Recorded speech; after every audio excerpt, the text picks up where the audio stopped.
Join me as I dive into some of the scariest college horror stories ever told, and see if I can make it through without getting totally freaked out. There's something about the thrill of a good scare that draws us in, and college horror stories are no exception. From creepy dorm rooms to abandoned campuses, these tales have captured the imagination of students and non-students alike, evoking a sense of fear that's hard to shake. But what makes these stories so popular? Is it the uncertainty, the unknown, or the fact that they hit a little too close to home? Whatever the reason, one thing's for sure, these stories will leave you sleeping with the lights on. College campuses can be breeding grounds for fear. Dark alleys, isolated buildings, and the anonymity of a large student body all combine to create an environment that's ripe for terror. And then there are the people, the weird roommates, the creepy professors, and the strangers who seem to appear out of nowhere. It's no wonder students are constantly on edge, wondering what lurks in the shadows or what's waiting for them in the darkness. But it's not just the physical environment that's the problem, it's the emotional vulnerability of being a college student, too. You're away from home, trying to navigate a new social scene, and dealing with the pressure of classes and exams. Add to that the fear of failure, the fear of being alone, and the fear of the unknown, and you've got a perfect storm of terror just waiting to be unleashed. And that's exactly what happens in so many college horror stories. But what's most fascinating is that these stories often start with a grain of truth, a real event, a real person, or a real fear that's then twisted and distorted until it becomes something truly terrifying. This fear of the unknown is what drives so many of these stories. It's the not knowing what's going to happen next, the not knowing what's lurking in the shadows, or the not knowing what's real and what's just your imagination playing tricks on you. It's this sense of uncertainty that makes college horror stories so compelling and so terrifying. Let's face it, college campuses can be creepy places, especially at night. The darkness, the silence, and the feeling of being alone can all combine to create an atmosphere of fear and dread. And it's exactly this atmosphere that sets the stage for some of the scariest college horror stories ever told. From haunted dorms to abandoned frat houses, these stories will take you on a journey into the heart of terror. One of the most famous college horror stories takes place on a dark and stormy night at Ravenswood University. It's a story about a group of friends who decide to explore the abandoned wing of their dorm, only to discover that they're not alone. As they delve deeper into the wing, they start to uncover clues that suggest a dark history, a history that's still very much alive. But it's not until they stumble upon a hidden room that they realize the true horror of what they've uncovered. As they make their way back to their rooms, they start to experience strange occurrences, doors slamming shut, ghostly apparitions, and disembodied voices. It's then that they realize they've disturbed something that was meant to remain hidden. But it's too late. They've unleashed a terror that will haunt them for the rest of their lives. Another story takes place at Creighton College, where a group of students discover a mysterious app that allows them to communicate with the dead. At first, it's all fun and games, but soon they realize that they've opened a doorway to the other side, a doorway that won't close. As the spirits start to make their presence known, the students are forced to confront the true horror of what they've created. But it's not until one of them goes missing that they realize the true extent of their mistake. But the scariest college horror story of all takes place at Harvard University, where a group of roommates start to experience strange occurrences in their dorm room. At first, it's just small things, doors opening and closing, strange noises in the night, but soon it escalates into full-blown terror. It's then that they discover the dark history of their dorm room, a history that's been hidden for decades. But it's not until they uncover the truth that they realize the true horror of what they're facing. As I delve deeper into this story, I can feel the tension building, the suspense growing thicker than a fog. It's a story that will take you to the very edge of terror, a story that will make you question what's real and what's just your imagination playing tricks on you.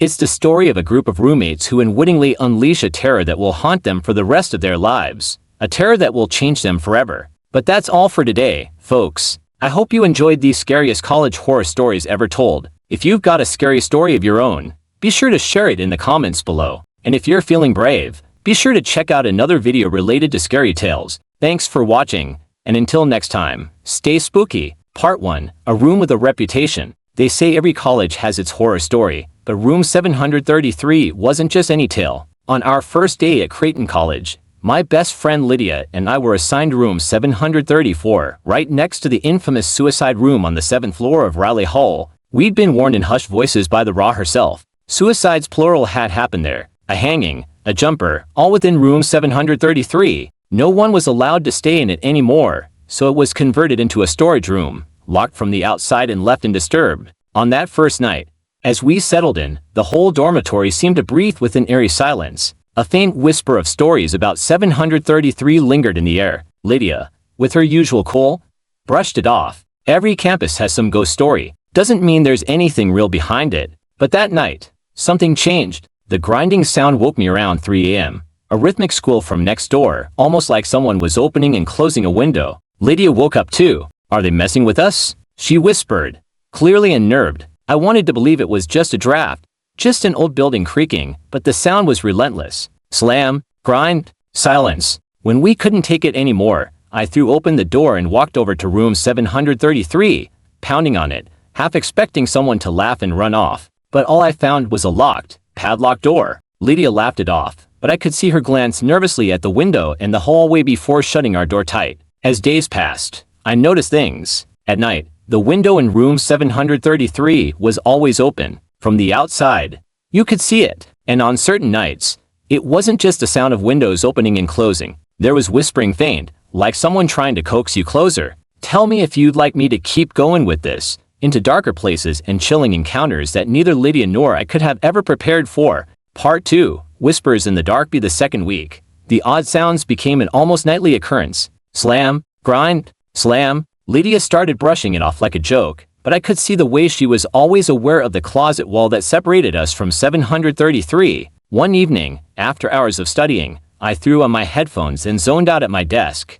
Sometime later, I felt a tap on my shoulder. I whipped around to see Lydia, wide-eyed, holding her finger to her lips. Do you hear that? She whispered. I pulled my headphones off, and sure enough, I heard it. A soft, continuous whispering, as if from right next door. Lydia grabbed her phone, and we started recording. As we strained to listen, we caught bits of words, a mangled whisper that seemed to be speaking to us. Don't look, she waits. Then, suddenly, silence. When we replayed the recording, it was just static, but Lydia swore she'd heard it too. Still, we didn't want to risk sounding like freaks on campus. Who would believe us? Anyway, after that night, we tried to stay busy, leaving our room as much as possible, hoping for a dorm change. But everywhere we went, the shadow of room 733 seemed to follow us. One night, desperate for answers, we made our way to a dusty corner of the library basement where a few history students said there were old college records. As Lydia sifted through documents,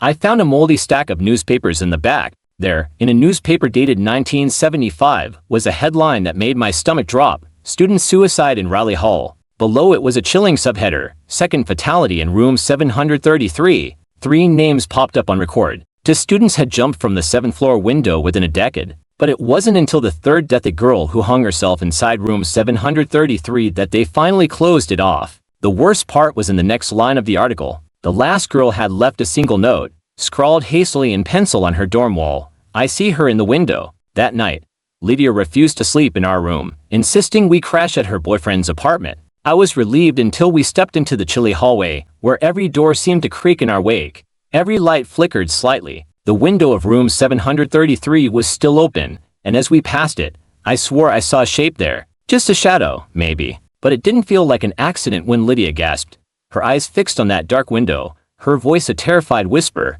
Becca, there was someone looking at us. Part 3, an invitation from the dead. After that night, Lydia became obsessed. She'd never admit it, but I could see her searching the internet late into the night, looking up anything she could about room 733. Every chance we got, we asked around, but most people either rolled their eyes or told us to stop asking. Only one guy, Ian, who was a senior and spent most of his time at the library, actually humored us. You know, every freshman hears about room 733, right?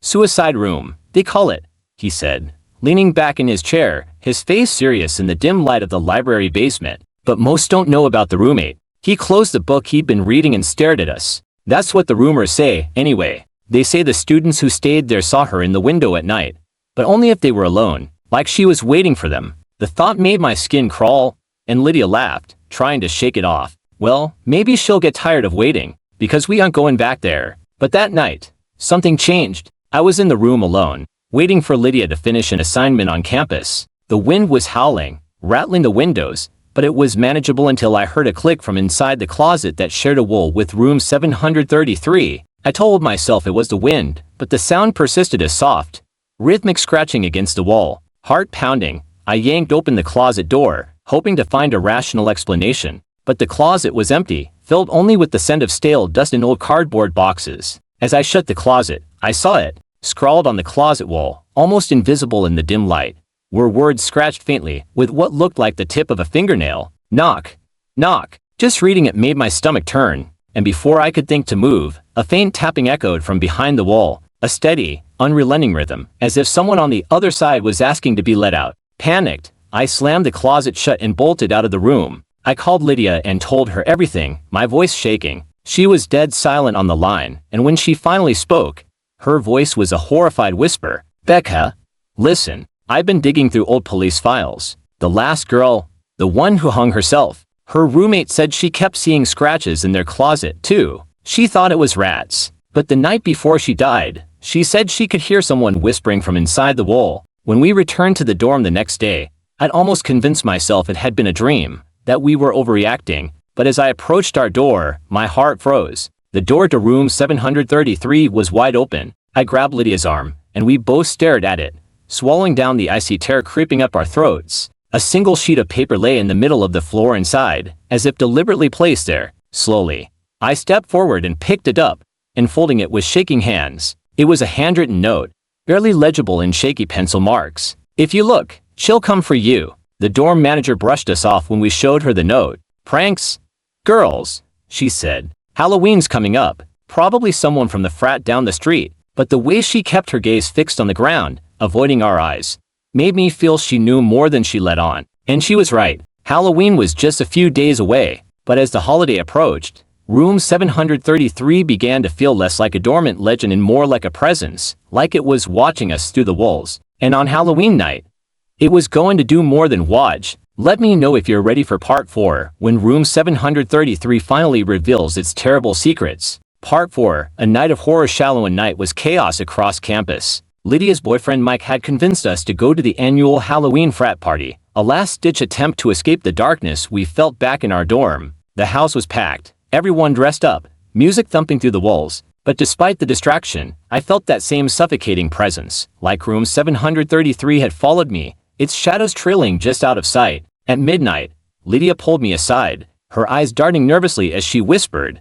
Mike's friends dared him to go into room 733 tonight. He didn't tell me until now. Her voice was low and scared. He thinks it's funny. He's trying to get a group to go with him after the party. My blood ran cold. I begged her to talk him out of it, to convince him of the danger, but Lydia was as shaken as I was. And so we left the party in a rush, our footsteps loud on the dark, empty sidewalks, our breath visible in the chill night air. But as we neared Riley Hall, I noticed something off. There were lights on in the north wing of the 7th floor, the wing that was supposed to be empty. A soft, unnatural glow flickered from the hallway outside room 733. Mike and his friends were already there, laughing, each holding flashlights as they lingered outside room 733. Mike grinned when he saw us. Hey, ladies, he said, as if this was all a joke, ready to meet the ghost.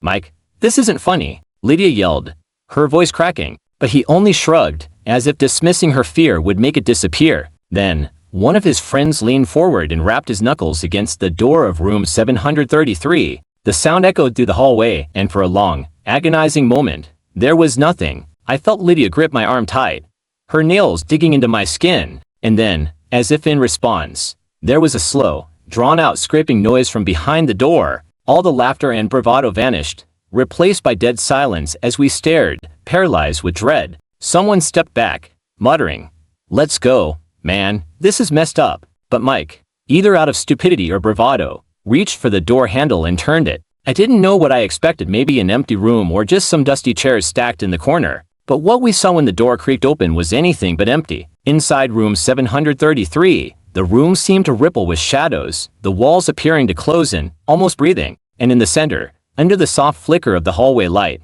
was a single bed frame with no mattress, and a figure huddled on top of it. She was facing the wall, her back to us, her hair long, dark, and tangled, covering her face like a veil. "Hello," Mike whispered, though his voice shook. The figure remained motionless, her body impossibly still, like she wasn't breathing at all. Then, slowly, she turned her head, but where her face should have been, there was only darkness, a void that seemed to pull at the edges of her face, absorbing the light. Her body twisted inhumanly, her limbs cracking as she moved, and her eyeless gaze fixed on us, with a hunger that sent every nerve in my body screaming to run. That's when the whispering started, soft at first, like an echo through the walls, but growing louder with each heartbeat. It was coming from the walls, from the floors, the ceiling, every surface in the room, whispering in voices we didn't recognize but knew were meant for us. She's watching. She's waiting. The lights in the hallway flickered, and I felt Lydia's grip tighten. We have to get out, I gasped,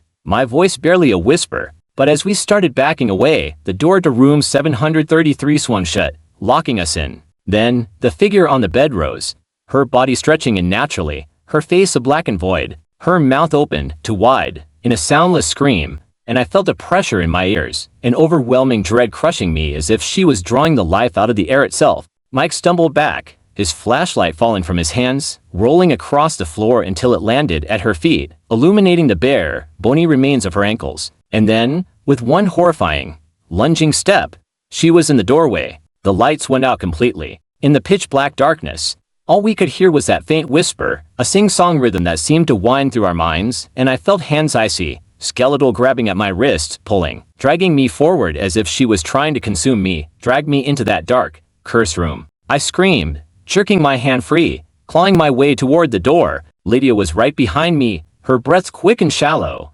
terrified gasps. With a surge of adrenaline, I turned, grabbing Lydia and yanking her toward the stairwell. We stumbled down the darkened staircase, our footsteps echoing as if something was right behind us, mimicking every movement, matching each step with a bone-chilling, hollow thud. But just before we rounded the last turn, Lydia froze, her eyes wide. I followed her gaze, and there, at the base of the stairwell, I saw her, the girl from room 733, standing perfectly still, her head tilted, her empty eyes fixed on us. And then she whispered, "Who's next?" Part 5, the last warning. Lydia and I barely slept after that night. I could still feel that bony, freezing grip on my wrist, like a bruise that wouldn't fade, and every time I closed my eyes, I saw her twisted, in human form, her vacant, consuming gaze. The image was burned into my mind, and no matter how hard I tried, I couldn't shake the feeling that she'd followed us, that the girl from room 733 had latched onto us, pulling at the threads of our lives.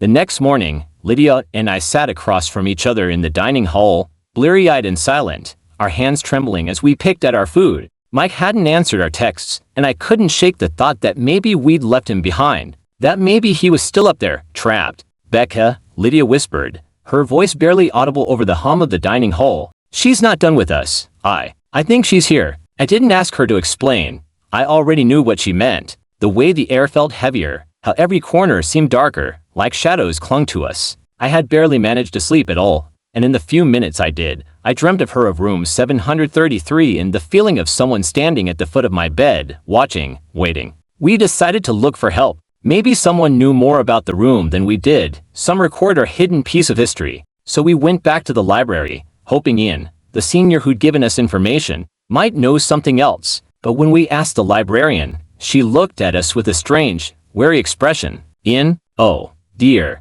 she murmured, her eyes dropping to her hands. "Ian stopped coming to campus last year. Something happened to him after he went looking for room 733. He didn't come back the same. His family withdrew him, said it was for his health." The words hit me like a punch to the gut. I looked at Lydia, who had gone pale, her hands shaking. "We need to talk to the Raw," Lydia said suddenly, her voice tight. "She has to know something." The hallway leading to our office felt different that day, emptier, like the walls had closed in, watching us as we moved down the corridor. When we finally found her, she was standing outside her door, arms crossed tightly over her chest. The moment she saw us, she sighed, her face a mixture of pity and regret. "I should have warned you," she said, her voice strained. "I told myself it was just a rumor, but after what happened last night, I don't know anymore." "What do you mean?" I asked, my voice a thin thread of hope. She glanced around, then pulled us closer, whispering, "That room was closed for a reason. Something happened there years ago,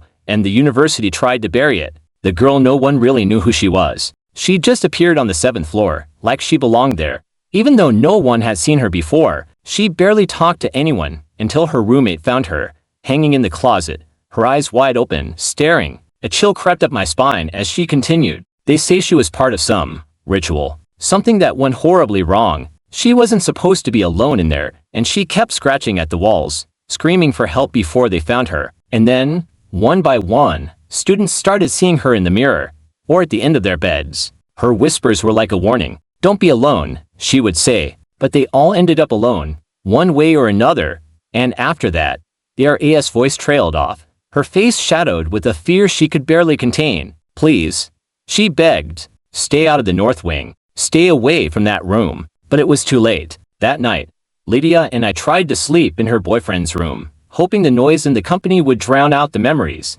But as soon as the lights went off, I felt it again, that presence, like fingers tracing down my spine. When I glanced around, everyone else was already asleep, and I knew I was alone with her, with the girl from room 733. A faint whisper slipped through the dark, a voice that seemed to come from everywhere and nowhere. "She's watching. She's waiting." I froze, clutching the blanket, my heart hammering in my chest. And then I saw her. She was at the foot of the bed, her form silhouetted in the moonlight streaming through the window. Her face was hidden, shadowed, but I could feel her empty gaze fixed on me, boring into my soul. She took a step forward, her movements jerky and unnatural, her limbs twisting as if she were held together by strings. "Becca," she rasped, her voice a ghostly echo. "You looked." I tried to scream, but my voice was caught in my throat, paralyzed by fear. She reached out, her bony, cold fingers grazing my cheek, and I felt a searing pain shoot through me, like her touch was burning me from the inside out. And then, just as suddenly, she was gone. In the days that followed, Lydia and I tried to go on with our lives, but something had shifted. We saw her everywhere in mirrors, reflections, shadows at the end of empty hallways. The nightmares grew worse, each night bringing us closer to that room, to that whispering presence that would not leave us alone. One evening, a week after Halloween, Lydia's boyfriend called me, his voice trembling. I don't know where Lydia is," he said. "She went back to the dorm. She said she had to talk to the girl." The blood drained from my face as I ran across campus, my footsteps echoing in the dark, my heart pounding with terror. I knew where she'd gone. I knew she was back in that cursed room. When I reached the north wing, I found the door to room 733 ajar, creaking softly in the cold, stale air. Inside, the light was dim, casting eerie shadows that twisted and danced along the walls. And in the center of the room, there was Lydia, standing frozen, staring at the wall. She turned, her face pale, her eyes wide and unseeing, her mouth twisted in a silent scream. I looked. She whispered, her voice hollow, "And now, she won't let me go." Then, in one terrifying moment, I saw her standing behind Lydia, the girl from room 733, her dark, empty eyes fixed on me, her bony hand resting on Lydia's shoulder. She leaned forward, her mouth close to Lydia's ear, whispering a final, chilling warning. "Who's next?" The door slammed shut behind me, and in the darkness, her whispers filled the air. To this day, I don't know what happened to Lydia. I never saw her again. And as for room 733, the door was sealed the next morning, a heavy padlock added as if the university wanted to pretend it had never been opened at all. But every night, as I lay in bed, I hear her, a faint whisper, a promise that she's waiting, watching. And sometimes, when I look into the mirror, I see her empty eyes staring back at me, her voice like a shadow in the dark. "Don't look." And that, my friend, is the legend of room 733, the room that takes the ones who look, the ones who don't heed the warning, the ones who stay too long,